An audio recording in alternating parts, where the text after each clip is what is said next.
She climbed aboard just as the rear doors of the city bus whooshed shut, the late afternoon sun slanting through the tall windows in golden shafts. She was barely 8, small for her age, and her school backpack splotched with faded cartoon characters bumped against her legs as she navigated the narrow aisle.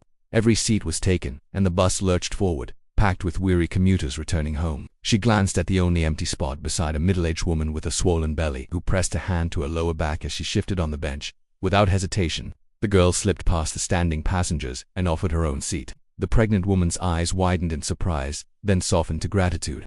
The girl smiled, as if it were the most natural thing in the world, and settled herself against the window, her legs dangling. Her kindness did not go unnoticed. A young man scrolling on his phone snapped a quick photo.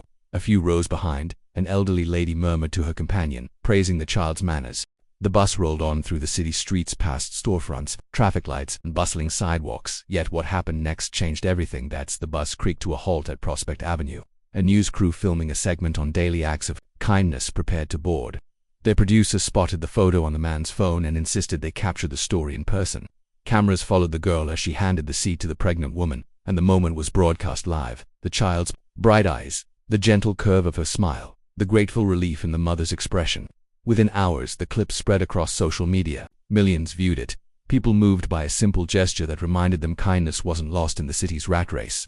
News outlets ran the story under headlines celebrating the bus seat angel. The girl's identity was protected, but her face became the emblem of compassion. At home, her mother opened the front door to find a throng of reporters waiting on the porch. Startled, she stepped outside, the little girl clutching her hand. Flashbulbs popped, microphones thrust forward, and questions tumbled over one another. Were you surprised to become famous? How did you feel offering your seat? Will you do more good deeds now that you're in the spotlight? The girl answered softly, I just wanted to help. Her honesty cut through the frenzy. The mother smiled proudly, smoothing a strand of hair from her daughter's face as she guided her back inside. Over the next week, invitations arrived. A children's charity invited her to serve as honorary ambassador for their Share Your Seat campaign. A talk show host offered a spot on her morning program. Letters poured in from all over the country, handwritten notes from classmates, postcards from strangers in small towns, email messages from multinational corporations, praising her initiative. School administrators arranged a special assembly. The gym buzzed with excitement when the principal introduced her, not as a celebrity, but as an example of empathy in action. She stood before the student body, shy but steadfast, and told them, simply, that everyone gets tired sometimes, and even a small kindness can change someone's day. The applause was thunderous. Meanwhile, the pregnant woman, whom the media called the grateful passenger, released a statement explaining how the girl's offer meant more than comfort. She had been coping with a difficult pregnancy, far from her own family, working long hours to make ends meet. That brief respite on the bus gave her hope and restored her faith in strangers. She and the girl's family stayed in touch, exchanging holiday cards and visiting each other's homes. The local transit authority seized on the moment, launching a public awareness campaign with posters featuring the girl's silhouette and the slogan, "Kindness moves us forward." Buses displayed decals showing a young child offering a seat to a seated passenger, and interior signage encouraged riders to stand up for those in need. The campaign led to a measurable uptick in seat sharing within a month. Surveys showed a 25% increase in passengers, yielding seats to elderly and expectant riders. National news networks picked up the story, inviting experts on child psychology and sociology to weigh in. They discussed how witnessing acts of kindness can inspire communities, how small deeds ripple outward, and how teaching children empathy early lays the groundwork for a more compassionate society. The girl's selfless choice became a case study in curricula on moral development. As the baby arrived healthy and full of cries, the mother invited the girl and her family to the hospital. In a private ceremony, she presented the girl with a gift, a necklace bearing a tiny seat, a keepsake of the moment that had brought them together. The girl clasped it around her neck, her eyes alight with wonder.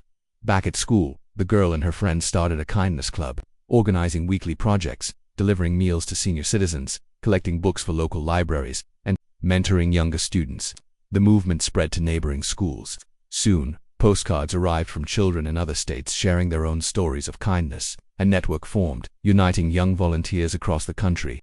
Publishers approached the girl's family with offers to write a children's book about her story. Illustrators drafted watercolor sketches of the moment on the bus, of her hand resting gently on the seat, of the radiant smile on the expectant mother's face.